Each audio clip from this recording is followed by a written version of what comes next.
Thanks everybody for coming out. My name is Josh Fendrick. I work here at Overtime, and I'm also a graduate of the Philip College of Journalism in Maryland. So,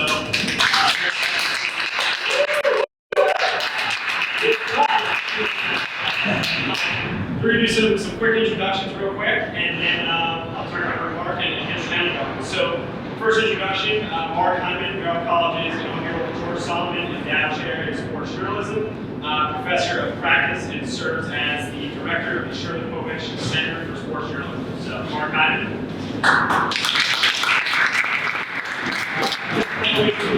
Elmore, a former college basketball All-American at the University of Maryland, 10-year player in both the ABA and the NBA, an attorney and educator that is the senior lecturer at Columbia University in the sports management program.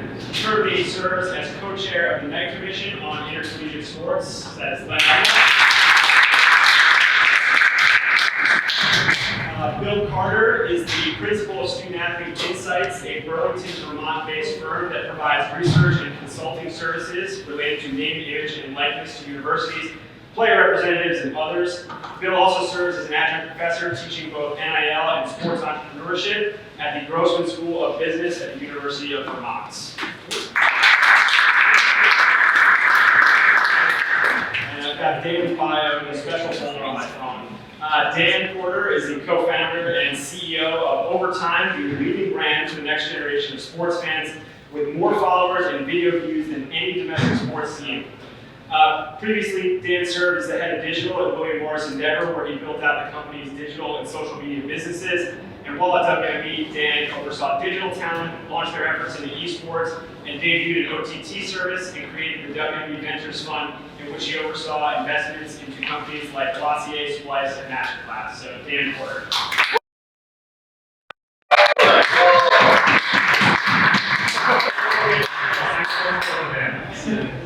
Monica McNutt will be joining us as well on the panel shortly, so she'll be here soon. So I'll pass it over to Mark. Great, thank you, Josh. To begin, big thank you to Dan and to Josh and for Overtime for hosting us here today.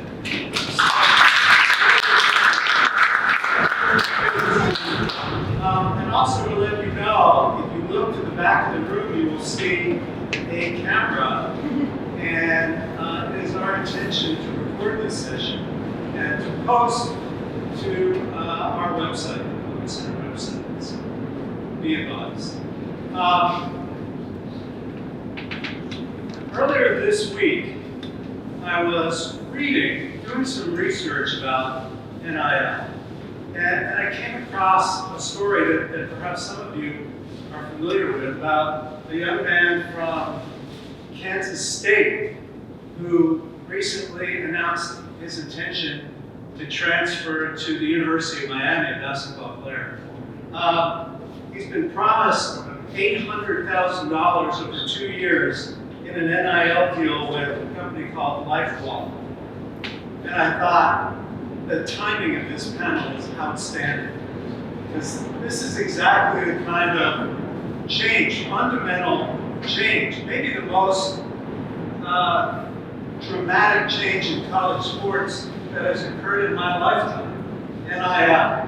And that's what we're going to be talking about tonight with a really exceptional panel of powerful, strong voices in this debate within amateur athletics and college sports. And I think we have a really interesting diversity of opinion represented on the board. So you may see an occasional spark fly tonight as we discuss this issue.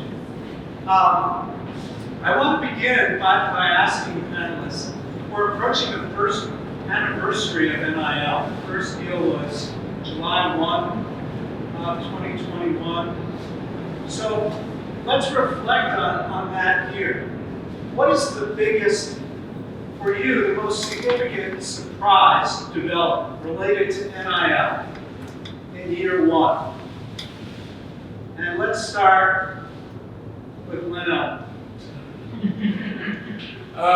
The biggest surprise, I guess, would be that that there's no clear guideline as to how you regulate obviously, I've always felt that it's a right, a personal right, that it should never have been abrogated by the NCAA or anyone else. We all have the right to explain our individuality. But, notwithstanding the fact that you have that right, there's still regulations that are required in order to, keep the playing field level, make sure you get fair market value, particularly when it comes to college sports, that, you're not immersing yourself in the paper play. And right now, I'm not surprised that the NCAA is acting with simply because, so much litigation, so many losses that made them dumb shut. But I'm really surprised that there's not as much uniformity with regard to rules, guardrails, etc. And not only keep the playground relatively level, but also protect the student athlete. And I think that to me is the most important thing. Before I finish, there are some at the top of the pyramid that are making cash hand over fist. But in the grand scheme of things, there are not a lot of student athletes who are making, projecting largesse that people have said, and that's created some problems. Monica McNutt has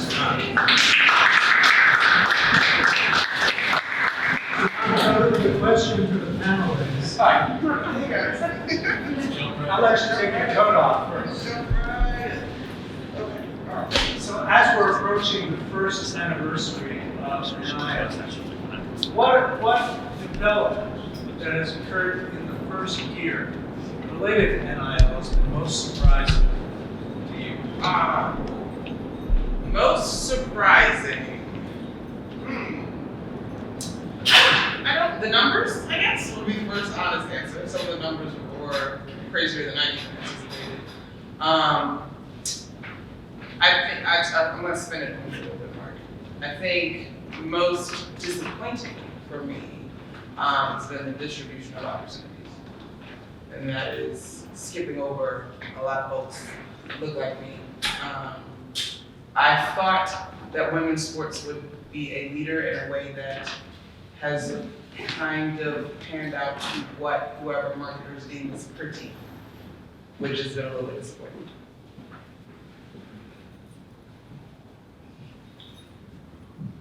I'm going to try to make the first sentence make sense, but it might not. I'm surprised at how surprised you and others are that the thing called NIL that was created hasn't turned out to be the thing that's actually being practiced.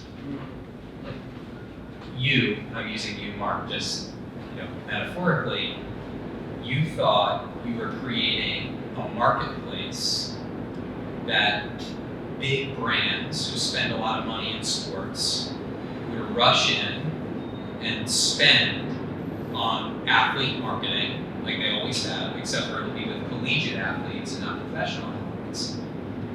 And I'm actually not surprised at all that that hasn't happened.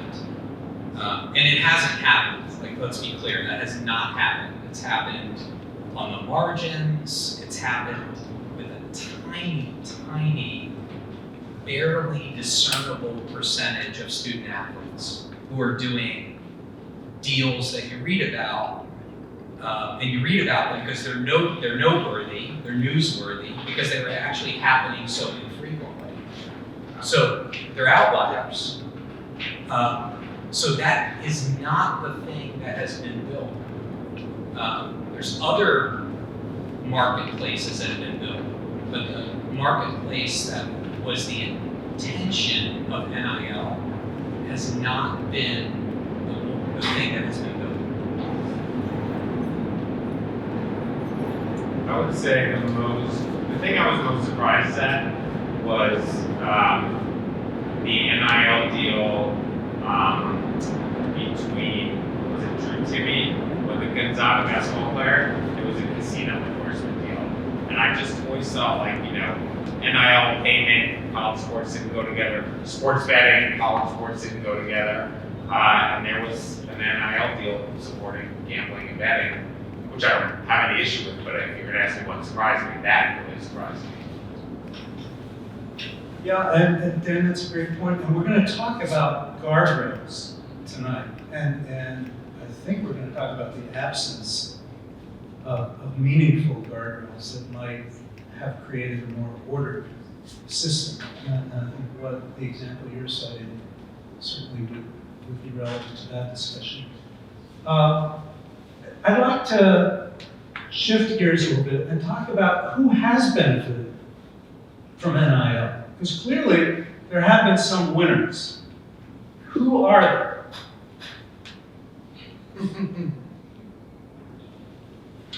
I think there's some winners. Definitely.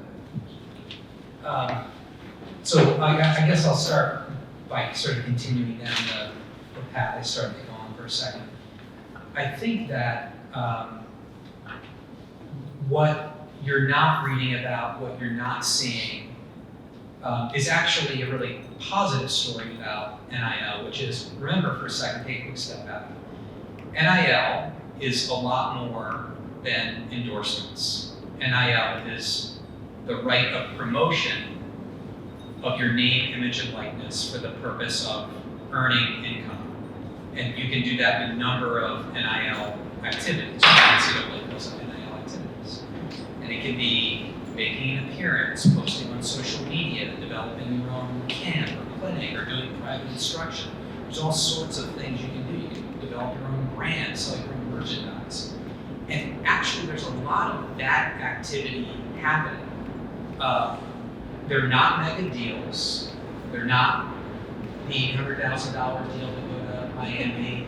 But they are the deal or the entrepreneurial venture that a student athlete is doing that lands them a few $1,000s. And it's maybe not newsworthy, but it's a meaningful experience and meaningful income to those student athletes. I would say the biggest winner is boosters. I mean, that's who's really been empowered. If you love your school, you can now spend endless money to support your school in a legal way. Whether you like that or not, it's factual. People love their colleges and they want to spend ungodly amounts of money to attract athletic talent to come there and technically to reward them via NIL. And they have a structured way to do that. And you could say, that's way better than having an unstructured way to do that, number one. Number two, is it fair? I don't know. Is it fair that Princeton, Harvard, and Yale have an endowment that's probably 1,000 times the size of the University of Vermont's endowment? Is that fair? Probably not fair, but it's factual across all these things. There's an unequal distribution of income and payment all over the place in this country. And so the fact that they can now have a structured venue to do that and support the athletes, go to that university already, I think is a huge win for anyone who's a passionate college fan.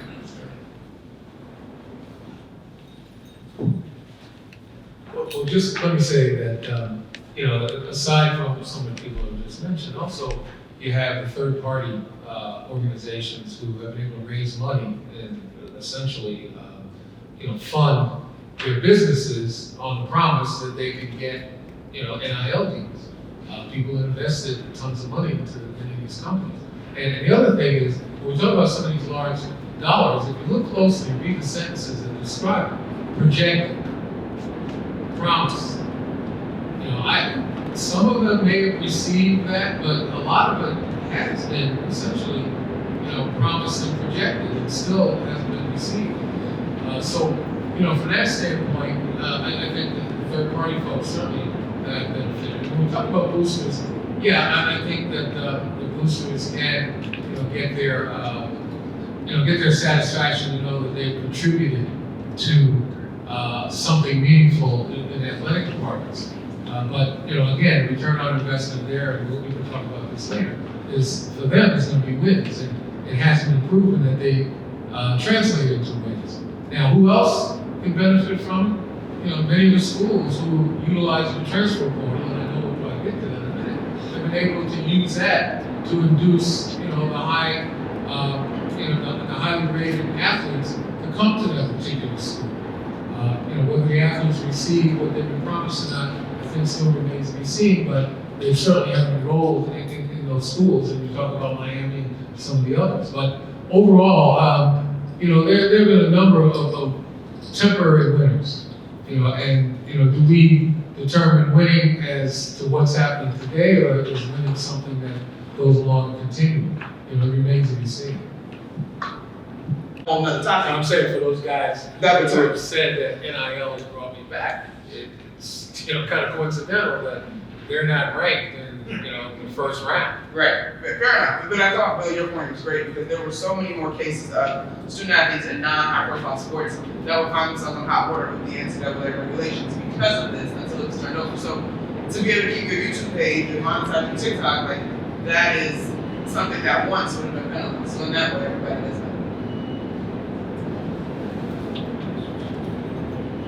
So let's break it down. Bill Carter knows more about kind of minutia of who's getting these deals and what they look like than I think anyone on planet Earth. Bill, what about by sport? Now, my impression is that to the extent that there are deals, most of these deals are for football players, and then for men's basketball players, and then a few women's sports as well. But what can you tell us about who the recipients of these deals are? So, well, first of all, I'll say as a quasi-phony researcher, like me, not you, I'll say that nobody's data is 100% reliable. Not Opendoor's, not mine, nobody's. It's because, just quick sidebar, if you look at Opendoor's data, they're pulling data from student athletes that are in their platform. So how do you become a student athlete in their platform? Well, you've raised your hand as somebody who is already interested in participating in NIL, or you're at a Power 5 school that has been partnered with Opendoor and so forth. So you're not exactly representative of 550,000 student athletes that are part of the NCAA or NAI. I do research with about 5,000 student athletes, 24 sports, all three NCAA divisions. Again, there's some things that make my research pool not exactly perfect. But what we can surmise from everybody's combined research is that about 40% of the income earning opportunities are going to football players. Actually, number 2 on the sort of latest data set is volleyball, women's volleyball, then men's basketball, then probably women's basketball, then baseball, then softball, and then my memory is sort of blanking as to who's next. But that's sort of your top 6 or top 7. And then numbers sort of 8 through 24 is, you're only talking about 1% of the deals or 1.5% of the deals. So football, unsurprisingly, is dominant, but you might be surprised by the volleyball number or the softball number. The one thing I'd say about that is that, as our other sports industry experts know better than I, those fan bases, like softball and volleyball, those are rabid fan bases. Those fans love those sports. They're passionate about those sports, and that passion creates income earning opportunities for those student athletes. It's nice to be a big fish in a small pond. I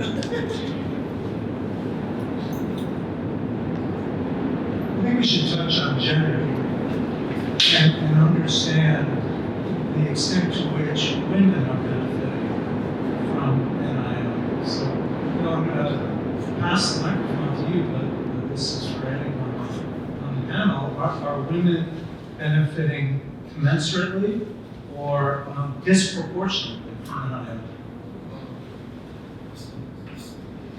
Bill's the expert. I can't speak to a flat out answer on that, but I know in what I've seen and had the opportunity to talk to student athletes about fan bases matter, location where you are matter. South Carolina Gamecocks, Aaliyah Boston has, I can't remember who, but she's got some local deals going. Of course, right, she's just gonna, you're right, she's under. Of course, what's my child at Econ? Paige, right, the StockX deal was sort of historic. That was national. Then it's funny because the Carpenter twins, who are transferring to Miami, they did their historic deal when this thing, like I think the first day that NIL got cleared, and that was largely based on their social media following because I'm not sure that Nevada, I think it's Nevada? Mountain West, I know it was their conference, Mountain West women's basketball rings that sort of bell. What I find to be curious in that space is similar to what Bill said about the fan base of the volleyball and softball, women's basketball has empowered the grassroots efforts and social media for so long that I kind of thought that you would see a little bit more shakeup in that space. But again, it's sort of disproportionate to, frankly, white treatment. Like if you really look into the numbers, and that's just kind of where it is. So I'm encouraged by some of it because I think the reality, particularly for women's basketball, is that is probably the height of your monetizability, if that's the word, monetization. And so I think it's wonderful that those women have the opportunity to capitalize. Now there are a ton of other women who I know have, gone on to their own clothing lines and are pushing opportunities in the spirit of entrepreneurship, which I think is great and encouraging. But there's certainly room for that to be more encompassing. And it, in many ways, when it comes to women's basketball in particular, mirrors what we've seen at large when you talk about the WNBA. Like there was this whole conversation last year about who gets those deals. And to see John Paul Jones this year in the State Farm commercial has been a really big deal and really encouraging for women of the WNBA. And that's really why I said it's good to be a big fish in a small pond, because many of the women's deals for volleyball, gymnastics in Louisiana State, I know Gymnast Sarah is making a ton. In other areas, it's because of the really popped up following in their particular area. I'm actually very optimistic about women's basketball because of now the injection of greater equity. When you take a look at how the sport was treated this year, particularly the tournament, that kind of exposure creates greater opportunities. So, my hope is as we continue to go on and as guardrails come in, as people start to see returns on investment, that becomes a very viable investment for sponsors, and I think it will. Again, provided it doesn't blow up because of the lack of regulation right now. I would add, I think you made a good point, Monica, about there's a division between local and national sponsor. And when I worked at IMG, and we got a very big sales force and, ran websites and media rights for over 75 colleges, more than half of all the sponsorship dollars was local. So if Penn State was your team, banner ads on the website were for the local pizza place and the car dealer and everything, and in aggregate those add up. And so I think those are the opportunities where athletes have the chance to make money via NIL, almost with a larger breadth, meaning that if I support you and you're not in a famous sport or you don't have a large following, but I'm walking to the car dealer and I say, oh, you guys support so-and-so, that's meaningful for me in that community. But when it comes on the national scale, if I'm a watchmaker, the only thing I care about is selling more watches. And so all I care about is you are on a giant platform like college football, which in aggregate has more fans than the NFL, or you have a massive social media following, or else there's no other way for me to get any return by sponsoring you as an athlete. And so it's going to gravitate, in my sense, towards, Power 5 football, where there's tens of millions of people who watch it, or athletes who are just really good at social media. And sometimes they're athletes who are better at social media than their athletic skill is, but they turn that into a big business too. And I think that's great also, but that's always going to be the factor because somebody wants that return. They don't just want to sponsor them, they want to sell more of their product. Mark, but I do say it's still you're only a year into this, and it's still going to rely on the return on investment. And obviously the sponsors are going to take a look at this, after this year, and kind of figure out, exactly where they need to go. But the question I would ask, you talk about open doors and their research may not be sterling, but they've come up with the fact that the average deal is like $594. So when you have somebody in Miami getting $800,000 and the average is $594, how many of these student athletes are going with nothing? And now, when you take a look at those numbers, as we mentioned before, how many people are actually getting deals? I know, Mark, we've got a lot of conversation ahead, but I can remember having conversations with college coaches before, because I was like, do it. Like the same way we had athletic trainers and academic advisors, like if you're so concerned, then put somebody on staff to help these young people navigate it. Don't assume, and former pro athletes who are friends were like, money changed the game, it's a whole nother job. And I'm like, all of that is fine, but I don't think it's fair to assume that these young people cannot navigate the space. And then you look at numbers like that, the vast majority are not seeing life-changing deals. But to give them an opportunity to go and be entrepreneurs, to me, that is the most empowering part, particularly in women's sports where there is not as much opportunity beyond college. Mark, this is where we take over and we really don't let you ask questions anymore. I'm going to do this because Monica kind of opened up a door of this sort of, I think, this great set of things we can talk about, which I'm sure you would have asked. So picking up on what Monica was saying for a second, I think sometimes people are surprised to find out that, athletic departments by and large, athletic directors by and large, are not supportive of NIL. Raise your hands if you're surprised by that. Maybe you're not surprised by that. So the sort of confidential surveying that I do indicates that about 35% of athletic departments, so including the athletic director, compliance officer, Division I coaches, about 35% are actually supportive of NIL. But that's a confidential survey.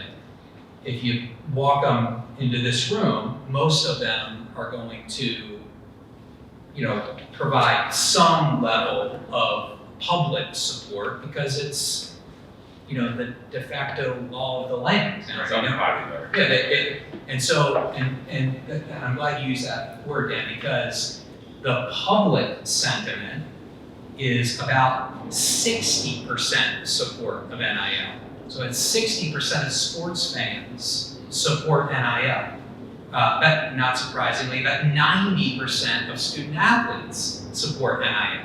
So athletic departments are really lagging in their support. And where do you see that? Where does the rubber meet the road on that lack of support? It's in educating the student athletes. It's in supporting the student athletes to be able to better navigate or educate sort of on a granular level with financial literacy or personal branding or social media management or anything that, frankly, if they were to be educated in those things and never did an NIL deal, they'd still be better off at 22 years old when they are done with college. No, just to interrupt just for a second. When you say that the athletic directors are against it, We're trying to record. the question. You gotta use the mic, we're trying to record. Sorry, see, that was my fault. No, that's okay. I didn't. No, when you say the athletic directors are against it, why? So is it because they need to also now educate? Is that the reason why, or is there other reasons? Because more money, more problems. I actually have just a slight answer. But it's not their money. Right. I have a slight answer to that. I actually did some research for the panel. So, I would say two things. One is, I find it unbelievably patronizing that they're like, oh, these kids are gonna get money and they're not gonna know what to do and be prepared. It's like if their own kids got that money, they wouldn't say that. And there's so many nuances to that statement that I find it offensive. Nobody's crying about child actors or anybody else that age making money. It's just what it impacts them. But this is not my opinion. I just was doing research for this panel, and it was talking about this clumsy coach, and he said, so-and-so's entering his 14th season as Clemson head coach, said, it's a good thing that players can cash in on their name, image, and likeness and have a platform. And then he said, but it added that it's nonsensical to think the current NIL rules weren't going to be used as a recruiting incentive. And this is what he said in the article. There's no rules, no guidance, no nothing, Sweeney said. It's out of control, it's not sustainable. It's an absolute mess and a train wreck, and the kids are going to be the ones who suffer in the end. There are going to be a lot of kids that end up with no degrees and make decisions based on the wrong things. So I think in there is partially, I think what I said, people don't like it when other people make money, but I think that was when I was trying to figure out why the coaches didn't like it. Probably implicit in that statement is a number of reasons why this coach Clemson is saying it. So, Len, I actually have a little research on that. And here are the answers that the athletic directors and the coaches give that are not dissimilar to what Dan was reading. And these are about sort of equal, around 20% each, but these are the top reasons. It's a distraction to the student athlete. It disrupts team dynamics. Scholarships are compensation. Remember that old argument that the NCAA and others have used for years. It breaks from tradition, which is sort of nonsensical, but it's a reason given. And it's disruptive or threatening to the leadership of the coach. So we could pick apart all of those, but those are the reasons that I think the athletic departments are slow walking, publicly supporting, but behind the scenes really slow walking what they're doing for student athletes. So I have a question to that. I'll go quick in here. So if you surveyed the student athletes and said, how do you feel about your head coach making $15 million a year, and how do you feel about the athletic director making $5 million a year? What are the first three things you said on there? Right? Would they say, it's a distraction? I'm worried about their ability to manage that type of money, because that's life-changing amounts of money. So. That's a great point, Dan. Good. I try. This is an embarrassingly easy job, moderating this matter. Just every 11 or 12 minutes interject a thought.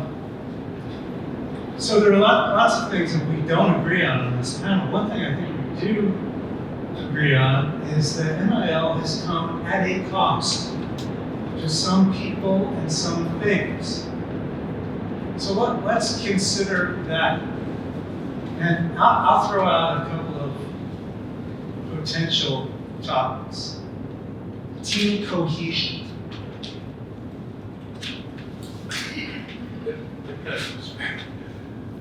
That goes back to one of the reasons that Bill mentioned, and honestly, it probably does.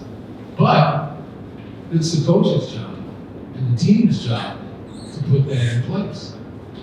Just because you exercise a right and it creates, jealousy or something along those lines, that's part of the coaching profession to be able to manage that.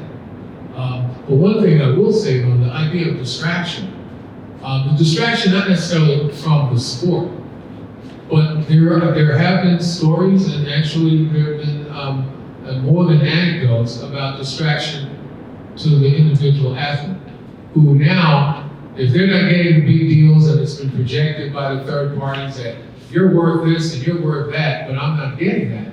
There are student athletes out there who take that to heart, and they now start pressing, maybe spending more time working on branding. This is not something I'm making up.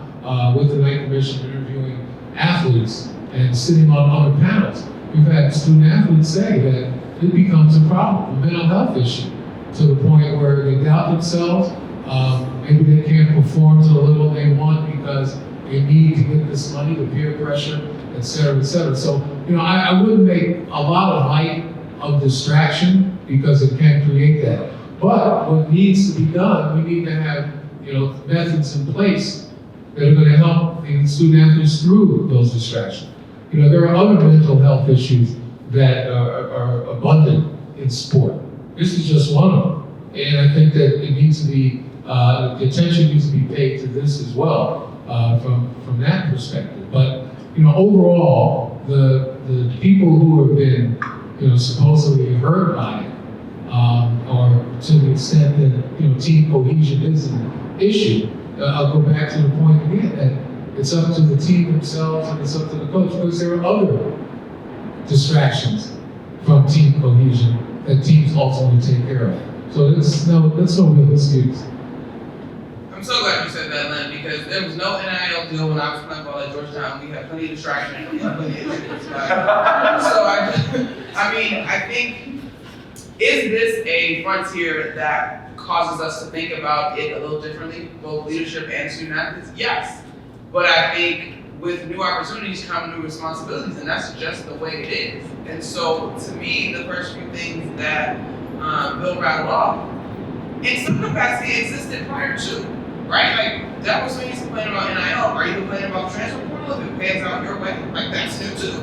So, the idea that we would pick apart that which potentially empowers, that bothers me, because you have, as a coach, administration, athletic director, you have a student athlete, a person, 4 years, 5, maybe 6, if you just don't count COVID years, but you have them for such a short window of time.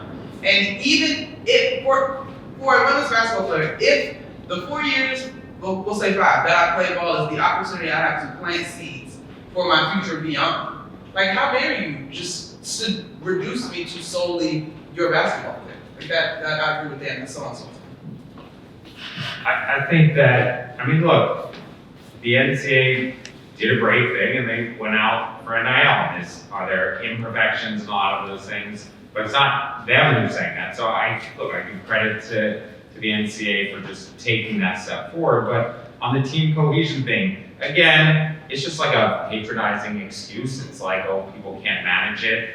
I just read today on the subway, the CEO of Etsy just made $40 million this year. Is the board like, oh my God, the team cohesion on Etsy? No, in fact, the stock's going the opposite way. So they're able to compensate that. And those same people would say, oh, well, we have a chance to bring in this quarterback. He's kind of this really disruptive guy, but we think we can win if we bring him in. Yeah. There goes the team cohesion argument. So I think people conveniently choose whichever argument to essentially undermine it, and I think that those, I think all this is change, and people don't like change, and they don't like it for a lot of reasons, including sometimes they just don't like it. And so you're going to look for all of these reasons, but to me, a lot of them seem both bogus and patronizing to some extent. And frankly, to your point, Lynn, like, the return on investment is still yet to be seen. And correct me if I'm wrong, Bill, but one of Miami's boosters did a deal for every football player, right? Miami went no closer to nothing. Like, so what do we do? You know what I mean? So like this, I think some of this outrage is just manufactured. You still have to wait and see a lot. So we'll see.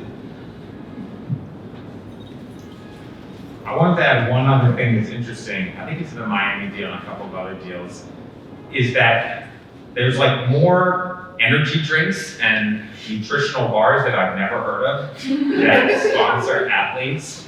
And so you kind of think like, oh, it's going to be brands A through D that are like giant brands. And instead it tends to be a lot of these upstarts. And sometimes I see the announcement and I think the day of the announcement is when you just told 10 million people that you have an energy drink that's amazing, right, and you get like a huge portion of your payoff there and that level of awareness. So there's part of it that comes with the NIL deal, but there's like, we all like to post it on Twitter and talk about it and write about it, and that's where a huge amount of the leverage comes from too. That's okay. Last time I picked back, we'll get back to Mark, I promise. So Women's Final Four, we're sitting with the CEO, and maybe not CEO, but some high-ranking official of a big brand. And literally, he's like, I just had a whole conversation with Sedona Prince, like, I just can't get with giving student athletes a ton of money. He's like, it's just too risky for me, I haven't seen a return. So I'm going back and forth with him about maybe different approaches that are not the 800,000, but maybe it's 600 for a couple of posts with your drink, so it's a little bit more organic, right? But it's not, I just think these outliers, to Dan's point, create so much conversation, but in reality, so many people are still sitting back and watching to see how this thing unfolds, and that's okay. I'm Pastor Mackley, we can talk. So we want to leave 10 minutes for audience questions, which leaves us about 6.5 minutes to tackle lots of important topics, few of which we'll get to. We'll see what happens. But I would like Dan to kind of walk us through the land of NIL in high schools, to the extent that he's willing to do that. What's going on at the high school level that you can share? I think it's not unlike what goes on at the college level to some extent. I mean, there aren't an infinite number of athletes who have the visibility or the platforms to benefit from that, but there are, you know, Mikey Williams being obviously one of the most famous ones. And the reality is that, you know, if for some athletes, not for him, but for some others, that or college may be the ceiling. You know, it may be the ceiling in terms of their talent. Like your point about not getting in the draft and going, that was true. If he was the number one pick in the draft, there was no amount of money that was going to get him to go back. Oh, by the way, he wouldn't want to pass that up. And, you know, like Matt Barkley at USC or whatever, end up going from like a first round to like never making it there. And so I think at a conceptual level, whether you're incredible when you're 17 or you're 19 or you're 21, like, I think there's a lot of positive momentum for like, you should be able to take advantage of it at that time, right? Like, how many child actors do you accidentally click through a "where are they now" BuzzFeed post on whatever? And the reality is that they had a moment when they were able to take advantage of that, and now they might not. And so I think that there's a lot of energy there. There's a very small number. It's different. There's not boosters. It tends to be more brands who want to work with those athletes. But you know, Gymshark is a sponsor of Amari Bailey. Like there are athletes who fit the profile of these brands, and they're able to essentially build that platform to some extent. And in a way, the college athlete, to some extent, in certain sports, in basketball, men's and women's, and in football, are so big that sometimes they're bigger than the college athletes are. And so, for the brand's perspective, it's like Mikey has more followers than, you know, probably half the people in the NBA do. And so, if you're looking at a platform and everything else like that, you know, there's a chance for those folks to take advantage of that for sure and benefit in an equal way. So I know it can be different. California is the state that has ruled kind of most aggressively in favor. And the same arguments are being used. Well, what's going to happen in the locker room? And what's going to happen in the locker room when this guy has 4 million followers anyway? And like Drake is liking his posts. Like there's a million things that have nothing to do with that are the same argument. So I think it's great that they're able to participate in that. Please, Bill, get in. So, because we only have 4.5 minutes left, let's just skip ahead 5 years. Well, I'll say one thing about present day, which is that the National Federation of High School Associations, which are the sort of the governing body where every state high school association feeds into, they've forever been in lockstep with the NCAA. Whatever the NCAA wants to do, they also do, right? Filters down to the high school level. But when NIL happened, they broke away. They said, absolutely not. High schools players will not do NIL deals. They drew a line in the sand, which was completely kicked in their face within days. So almost immediately, and by the way, their arguments against high school players getting NIL deals are all the arguments that the NCAA made for 10 or 15 years and eventually lost on. So now there are about 10 states that have confirmed that NIL deals are legal and possible, California being the biggest, but New York, New Jersey, a bunch of others. There are 10 that have confirmed that it's allowed. 12 states are sort of in process, and it will become allowed by their high school association shortly. And right now, whatever the balance is, 28, is that the right math? 28, I think, have said right now, it's not allowed.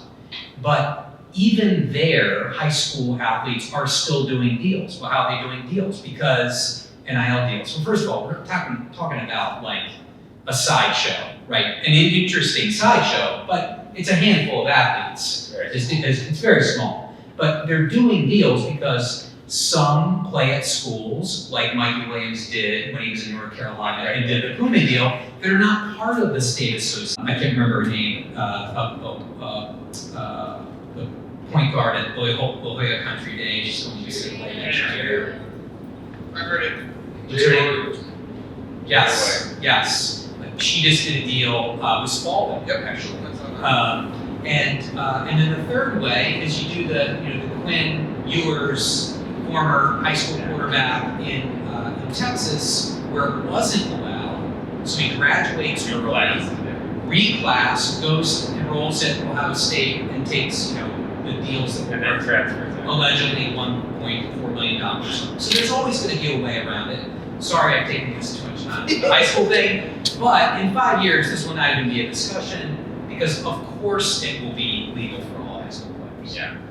I mean, can you imagine if you were in high school and you went to sell lemonade on the corner and like the state association was like, sorry, there's no lemonade sale. Everybody in your history class feels there's no cohesion here. You're not to be trusted with the money. They calmly knock over your, put you in, it's just like, people are good at different things and they should be able to participate in the general economy if they're good at those things. Yeah, there's two things though, and I love that you use that example, Dan, because I don't know if people really understand the breadth of what was covered pre-NIL in terms of student athletes not allowed to do. Like literally a college student athlete could not have limits in it. Like, you know what I'm saying? So yes, we're talking these brand partnerships, but this is also about how much the doors have been opened for student athletes just to own who they are in whatever space they operate in. The second thing, and I'll pass it to Lynn as we wrap this up, but to me, the arguments about distractions, all that other stuff, at the end of the day, these student athletes are put in these positions because of a sport that they love and likely have dedicated massive amounts of time and energy to. So the idea to me that everything becomes about these numbers and this person is no longer interested in winning, well then as a coach or recruit, I need you to do a better job when you're sitting across from them in their living room, right? If that is truly your concern. Because I know that cool, I can make $600 every quarter, maybe if I'm lucky. But also, I came and joined this program because I want to win and I still love this sport. And I think in all of this cloud of smoke, like you're still dealing with people that have poured their hearts and souls into a sport. And many of them, particularly on the men's side, hope to go and play beyond college. And this is an additional thing. Now, there are some that their college will be the most money that they can make. But again, coaches, institutions, you now have to do your work in terms of who you are recruiting and just be aware of that. Since the mic was passed to me, I'll be succinct. I agree with everything everyone said with regard to the right to capitalize on your name, image, and likeness. The only thing is that there still need regulations for essentially to determine responsibilities and also for protection, particularly of those who are not sophisticated and essentially who are minors. And I think that's the only thing that we're lacking 5 years from now. I hope that we have a set that's going to allow young people to be able to capitalize, but also to protect them. I agree. Look, it's not unlike the SEC. Like 90% of people are good actors, and 10% of people are bad actors. And they're bad actors in the financial markets, and they're bad actors in the crypto markets, and they're bad actors in the NIL markets because that's how people are in general. And so I think what we've seen is why punish the 90% of people who are good? So you change the rules, but yeah, you have to police that as best you can across all regulated markets that exist in this. Buying a car, anything else like that. Brief moment of self-promotion. The Povich Center's mission is to lead a national conversation about sports and race and gender, technology, ethics. This is pretty good. This is what we do. So, thank you to this group.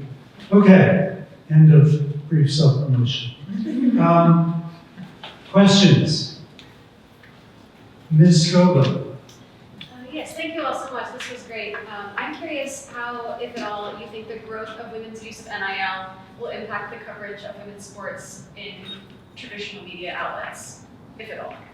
What's your name? I'm Shannon. Hey Shannon, that's a great question. I'm sorry, I'm so I don't know that in the case of that 1 and 1 will equal 2 necessarily.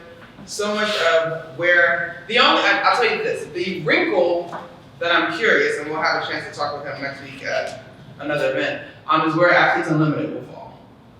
Because for the most part, there's like an ESPN and CBS Sports Network, FS1 doesn't have a partnership with any of the brands that might be supporting a player or student athlete. And so their deals are with the conferences.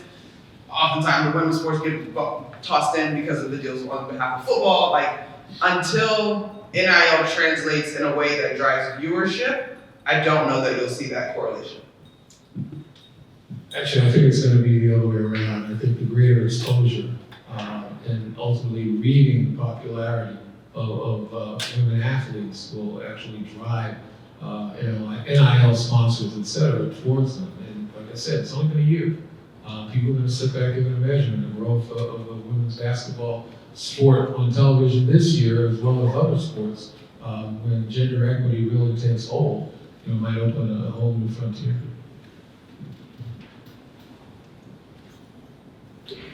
I think it'll have a net positive impact, actually, because there's just, the world is full of information. We just have such limited ability to do research and go make decisions. And I could say, name me a high school football player in America, and most people could probably say, I don't know. And I can say, what about Arch Manning? And you're like, oh yeah, the Mannings, I know who that is, because they have famous uncles who played in the NFL, and that generates interest, and there's all kinds of shortcuts to interest. You have a famous parent who scored 100 points in a game, and when you are reading in the news, oh my God, these people are, making a ton of money, it's a level of interest, and I think across everything, we all need that spark of interest. There's a reason that Formula One is going to go down the Vegas Strip, and so people who might not even be interested in racing cars are like, that sounds amazing.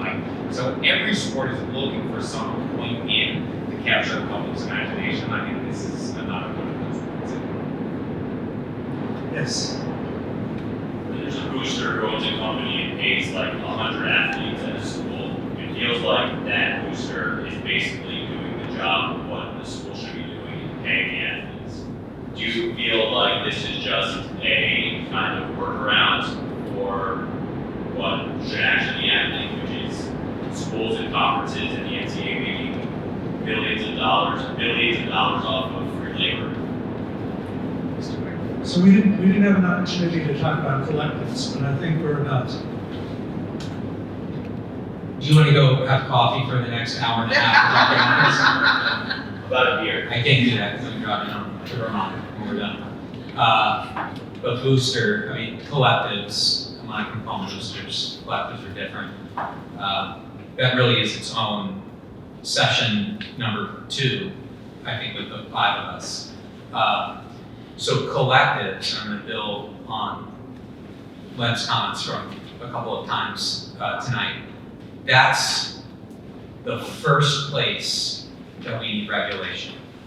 And I'm not a lawyer, Len is, Mark is, but I know a little bit about how most 501c3s are set up. Most of these collectives are set up as nonprofits.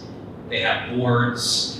I believe that the regulation should begin with having the board have between 3 and 5 sports industry professionals or sports management professors or others with legitimate insight into how the sports marketplace works, and then that board at each collective should have to approve or reject the deals that are being offered to the student athletes of that institution. Because what's happening right now is that the collectives have created a false marketplace, right? So I won't name names because there's 60 collectives and we could probably take a swipe at any one of them. But if a collective is created and they're basically being created essentially to funnel money, so I'll raise $10 million from boosters and then I'll start doing, quote, NIL deals for work to be determined in the future where there's no metrics, there's no oversight. but I'm gonna pay you $100,000 because you're a lineman on the football team, and I told you I was gonna pay you $100,000 so you'll get the money no matter what. Like that's not a marketplace, that's fantasy.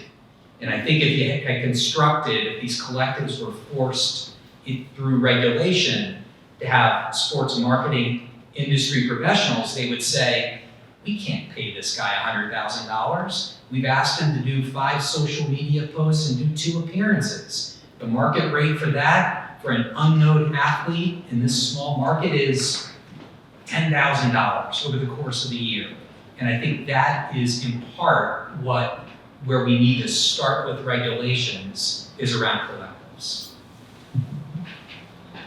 And Bill's right. I mean, there's a complexity to that question that's going to take a while to answer. But I will say a couple of things. One is that the use of the word labor. I think that is what hijacks this conversation, and it's been done a long time ago, and been done by student athletes and done by outside. Whatever athletes are doing now, basketball players particularly, they're not doing anything different than I did 50 years ago. The difference is more scrutiny, greater pressures, etc. I am not a proponent of pay for play. I do believe that student athletes in college should get every modicum of benefit that they possibly can. They've got cost of attendance, they've got Alston money, now NIL, all those opportunities exist. And I think that playing for the room, board, books, tuition, and the added benefits, and there should be more, including healthcare, et cetera, for this particular area is more than enough.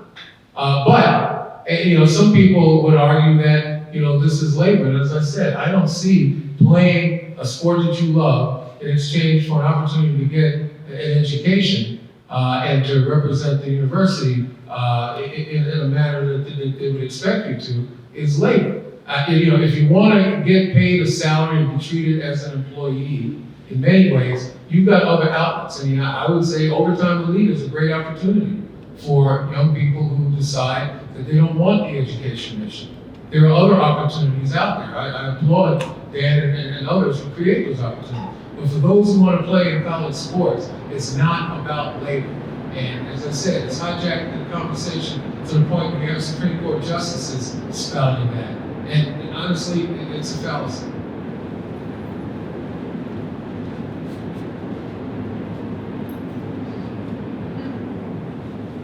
Yes. I had a question. I'll ask a question, I'll elaborate on it. Question is, should we trust college players to make the right decision? Elaborate. Before NIL, a high school player applying for college or had the choice between choosing a big school like the SEC, Alabama or Georgia, or going to a smaller school. Okay, maybe not for the top recruitment, maybe some other very good recruitment at the best. Positive going to smaller schools, maybe you get more attention from the coach, you can develop better, maybe be drafted higher. Okay, then you get the positive going to a bigger school, you get more branding, etc. So now with NIL, should we trust people for their early 20s to have the maturity of a 50-year-old man and basically make the right choice in balancing money with developing their skills as a player?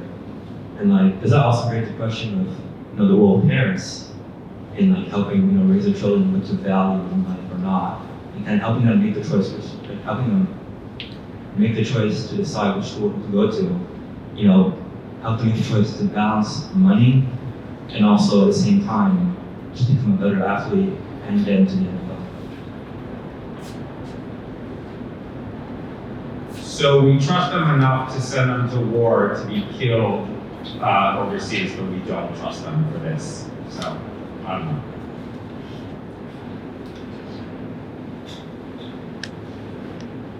To that point, we send them to work, but we have to train them.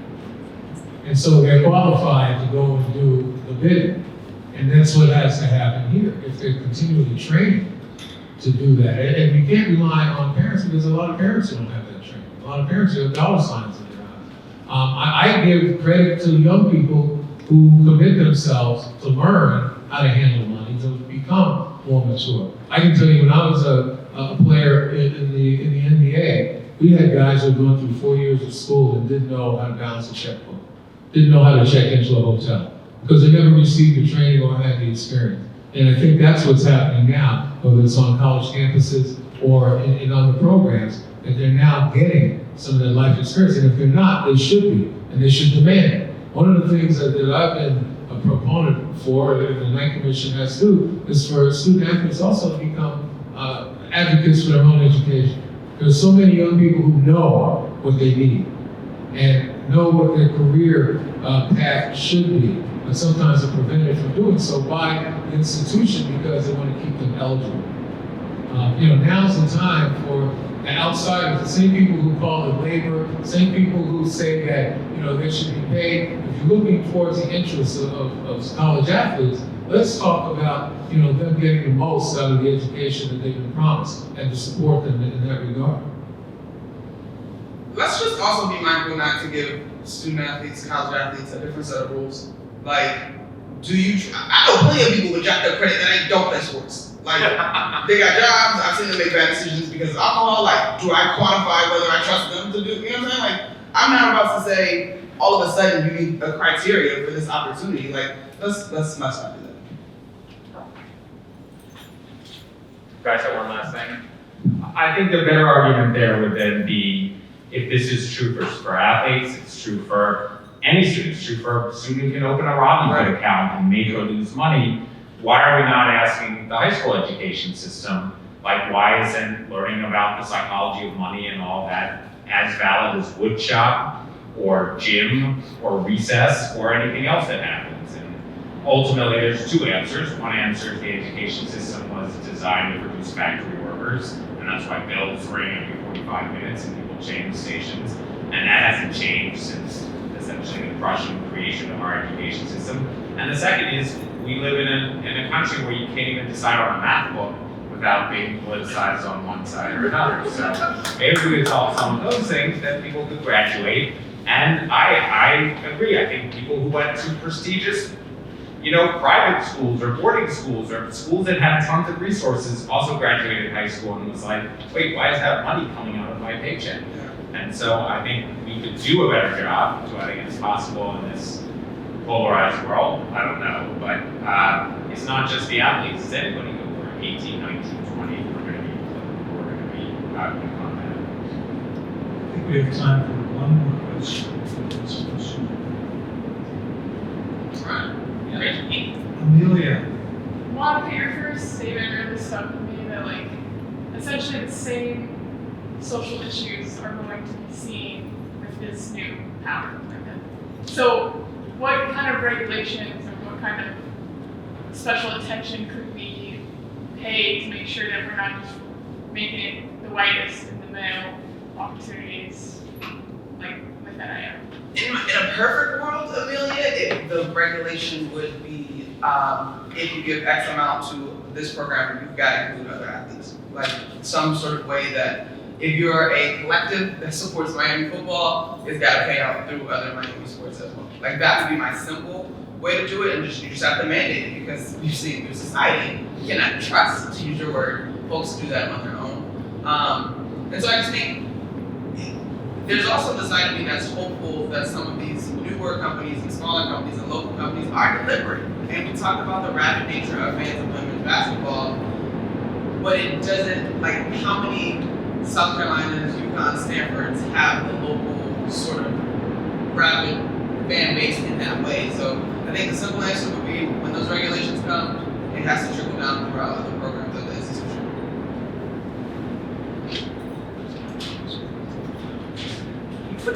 Right, so I was thinking, I don't know. So we've almost reached the end. Before we split, I want to thank Katie Downey for standing against the wall. Responsible for many things behind the scenes. Really handled all of the logistics. And speaking of behind the scenes, we do have food, so please stick around after this and help yourself to food and hang out and talk and see the panelists and enjoy. And Caitlin Wilson as well, the Assistant Director of the Program Center, who was so helpful, and I think is over in